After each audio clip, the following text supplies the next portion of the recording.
Okay, so guys, we're going to move on to local domestic politics in the United States of America, in particular in Michigan. I think it's for, is it Senate or is it for an actual seat? One second. Abdul El Sayed. Senate is for Senate. Okay. Sorry, I got that confused. So, okay. So, Abdul El Sayed is like kind of the left wing, or the most left wing person in it. And yeah, we're going to talk about like more Hassan derangement shit. I honestly thought this was going to be a non-story when it first came out. That one of the Senate primaries people, Abdul El Sayed, was going to have Hassan Piker come out and speak with him. Notorious champagne socialist, 9/11 deserver Hasan Piker was going to come out and stump for him or whatever, basically.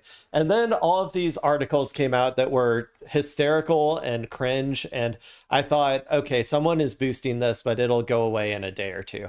And then it just kept coming up over and over and over again. And it's like entirely manufactured. Nobody in the Democratic base or like the people who are going to be voting in a Democratic primary give a shit about like the fucking controversy around Hassan. This is like drama slop, like who cares shit, right? But for some reason they're still fucking talking about it. We're going back to Fox News, baby, but we're gonna watch a Fox News clip with, I think they're gonna interview Abdul El Sayed.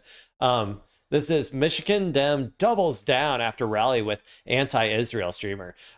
Yeah, also based like everybody hates Israel now, so like doubles down after rally with anti-Israel streamer. You're gonna make your entire fucking audience like love Hassan if you frame it that way. You gotta be like Islamic extremist Hassan or something if you want to get your people to not like him. But just a word of advice for Fox and Friends here. So a Democrat Senate candidate in Michigan is facing criticism this morning for planning a rally with anti-Israeli podcaster Hasan Piker, who says America deserved 9/11 and justified the October 7th attacks. It doesn't even matter. None of this justifies that Palestinians have a right to dignity, a right to emancipation, a right to live free lives, free from this occupation. Doesn't matter. Doesn't matter if rapes happen on October 7th. Like, that doesn't change the dynamic for me even this much. Yeah, it doesn't. It doesn't. Nothing justifies genocide. Like, nothing justifies it. Doesn't matter if there were atrocious acts committed on October 7th. We're still waiting for those prosecutions or whatever. We're still waiting for someone to come forward and actually say that it happened or whatever. But regardless, even if rapes did happen, then that does not justify genocide. Nothing justifies genocide. It's the crime of all crimes. It is the worst crime possible. It is systematic, like industrial destruction and death of a group of people based on their identity. Like, it's the worst. Yeah, nothing justifies it. So if Fox News here is trying to say that, the rapes actually did justify it or something, then they're wrong. That's a wrong thing to say. That's a wrong thing to think. Democratic Michigan Senate candidate Abdul El Sayed joined. Oh, and also the America deserved 9/11 thing is kind of based. Come on, let's be real. Like, I mean, obviously he was kind of joking or whatever, but he was saying that, like, he was just talking about blowback, which I talk about blowback all the time. Like, it's a well-regarded, well-understood thing of when you mess with a group of people and you destabilize a region, indefinitely, there's a 100% chance that at some point someone is going to commit like a terrorist act on you. Like, it's a 100% inevitability. Same with the Temple Israel guy who went and drove his car in there and was going to do like an attack. He just lost his entire family to the unlimited terrorism of the Israeli state. Like, so that was blowback as well. Like, it's just a thing that exists. We don't have to pretend like it doesn't exist.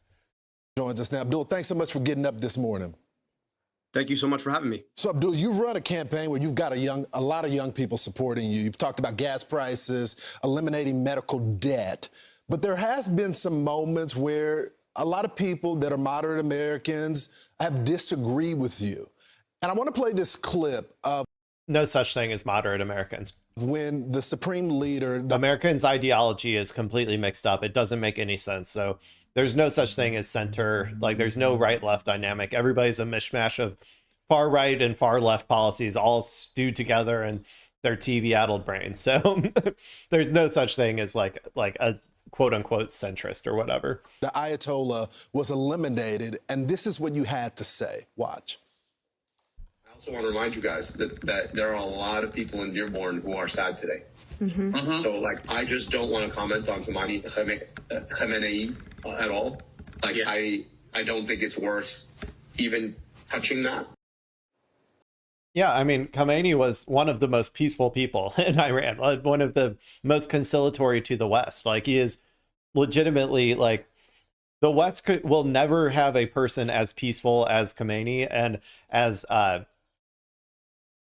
as willing to open up the doors to Western, like, you know, negotiations and stuff as him ever again. Like, they killed the most peaceful dove that they will ever have in Iran's leadership position. So, yeah, no wonder I think a lot of people are a little bit upset about it. Like, you're like, the Iran will definitely be more hardline and more, probably more zealotous or whatever.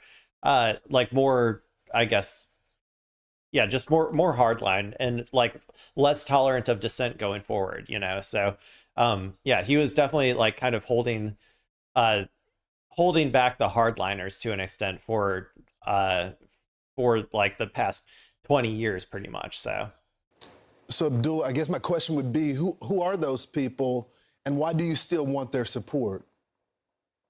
Well, fast forward 5 weeks on, I think all of us are sad today. Our gas prices are up over $1. We're fighting a war that is taking service members' lives, and we're paying our tax dollars to do it to the tune of $1 billion to $2 billion a day. So I think all of us right now ought to be sad. We just watched a beautiful package about Dude 44 Bravo and his heroic return. And the president said that we leave nobody behind, except for the entire American public is being left behind by a war that is unjustifiable and illegal. So I think I speak for all of us to say that we are worse off in this war than we were before. And I think all of us really need to step back and ask ourselves what our dollar should be used for. So yeah, and America is worse off in a strategic perspective as in terms of projecting force around the world as well.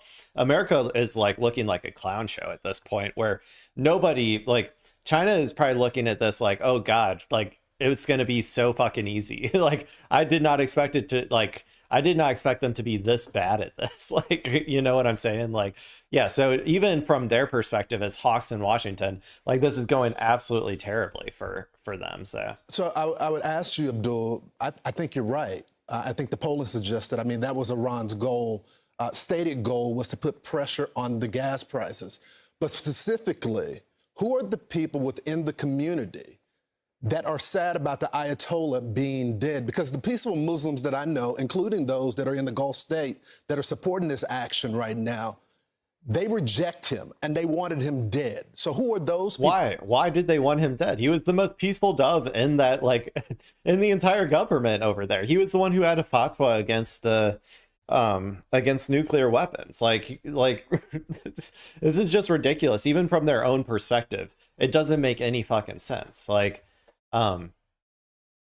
people should be sad that he was killed and murdered. Like, he was an elderly man who was, like, yeah, the most conciliatory person to the West out of the entire, like, IRGC or whatever command structure. People that you know that are sad, and why?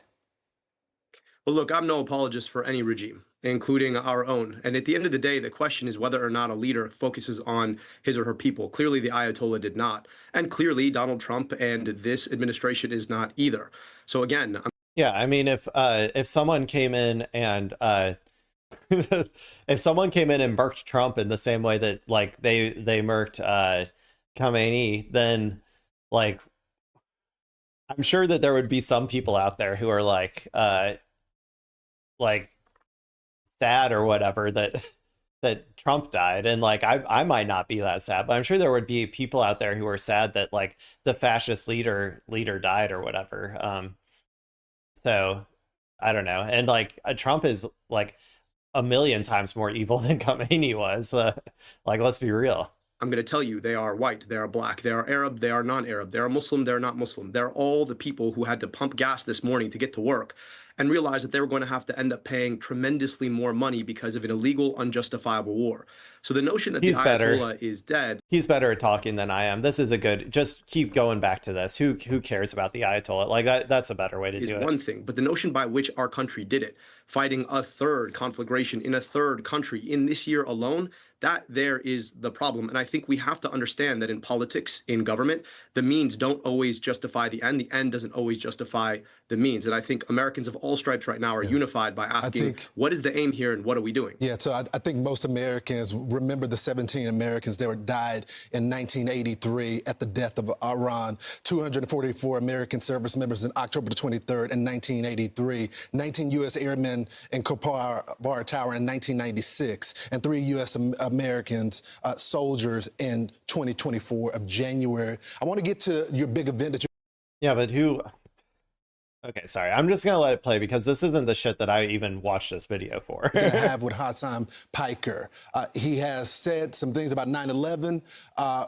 What do you stand on this? October 7th, he has blamed Israel for that. We know that they were attacked. Well, that's just Do you agree subjective with truth. him?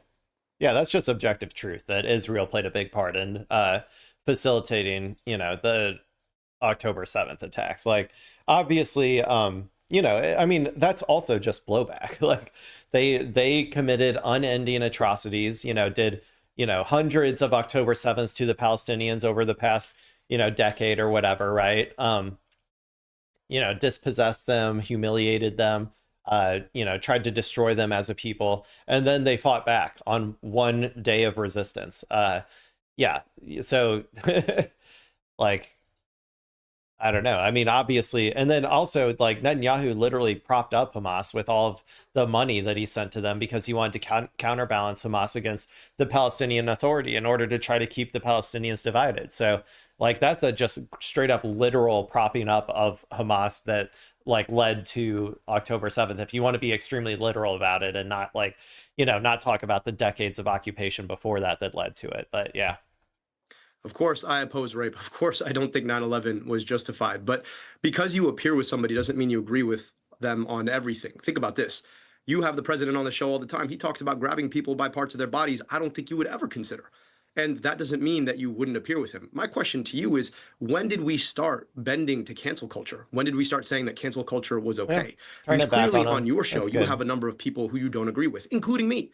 And I think it's important for all of us who Abdul, want to win votes, who want to build America, to I go get- and I talk to get your anyone, point. anywhere. And Yeah, they are trying to just do classic lib era cancel culture, or like 2016 woke era cancel culture. And they're trying to pretend like it's not that, but it is that. Okay, it just is. Like they're I'm sure he's going to go into some spiel about how this is different. But like, obviously that's what it is. we only have limited time, so I don't want to cut you off. But I'm talking about someone standing with the #1 state sponsor of terror. I'm talking about condemning the worst. You mean America? As far as I know, Hassan hasn't said that he supports American terrorism abroad. Maybe I'm missing something though, but America is definitely the #1 state sponsor of terrorism. Attack on American. If you want to vote in a country where we consider this event brought us to our knees, I'm talking about speaking to moral clarity specifically about that. I'm happy to have you on to talk about the President of the United States any other time, but would you speak to what he said look, about... I just think it's excuse me.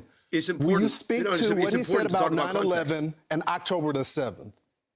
Dude, who cares? It's important to talk about context. I'm never going to agree that. Also, Hassan is saying the same shit that like Fuentes says all the fucking time. Like, you don't see them going up and like complaining about people hanging out with Fuentes or like Tucker Carlson or whatever, right? Like, Hassan's literally saying like, I mean, obviously he's not saying it for the same reasons or whatever, but he's making these criticisms of, of America's like a bit like America's policies that led to 9/11 or Israel's policies that led to October 7th or whatever.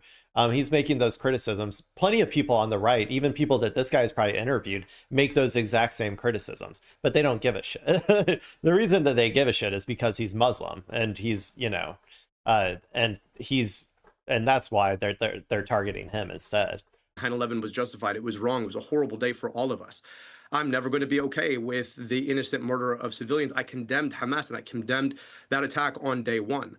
The issue that you're trying to do is paint me out of context quotes, without a context quotes taken out of context specifically to ask me these questions. And I'm going to play the same game with you. Why is it that you will not condemn the fact that the president of the United States talked about grabbing people by their body? Or why do you not condemn Israel's like attacks on hospitals? Or why do you not condemn America's attacks on civilian infrastructure? Like, we do terrorism like it's significantly industrial scales that like Hamas or Iran or Hezbollah would literally never be able to do in their wildest dreams, because they don't have the resources. Like, straight up, it's impossible for them to ever commit war crimes at the level that America and Israel do. So we should be the ones being condemned, to be honest. Body parts. And I would argue that's all part of the same cancel culture game that we should not be playing. So I'm talking to your audience today because I think it's important to have a conversation that matters about the issues that matter today. Sure. And that's exactly what I'm doing. That's not on the ballot, and that was litigated in 2016, and the American people re-elected him again. So we've gone through that. I want to ask you about some of your comments, because you're the one that's running for office. The president is term limited. You said that ICE, it cannot be reformed, and they cannot be trained, and they should be defunded. 100%. Do you still have that point of view? Yeah. I want you to ask yourself, if you want to get elected in a Democratic primary, you better be saying that shit, or else you're not going to win. Marines are getting a bum deal right now because ICE is funded to a higher level than the U.S. Marines, and we're now fighting a war. Ask yourself if that keeps them safe. Ask yourself if it keeps you safe. They shot 2 people, one in the face, one in the back of the head. So no, you cannot reform using a child as bait. You cannot reform shooting American citizens because you can operate with impunity. So yes, absolutely, stand the American public for a humane approach to immigration enforcement. So you believe that the 10+ million, some of them, which we have captured, that are terrorists, since they're the only service that can do the deportations, you believe all those people should stay in the country? Is that what you're saying? Come on, Lauren, you're better than that. At the end of the day, that's not what I'm saying. I'm saying that so who's ICE enforcement in this particular... Dude, we already have laws. If they're committing crimes, they'll get caught by the police. Like, this is so stupid. Jesus Christ. There's not some like special rule in America where if you're an immigrant and you commit a crime, you actually get to get away with it scot-free and the police aren't going to come arrest you because you're an immigrant. Like, that's not how it works. Like, we don't need a separate law enforcement agent to go after people for crimes they commit. We already have police.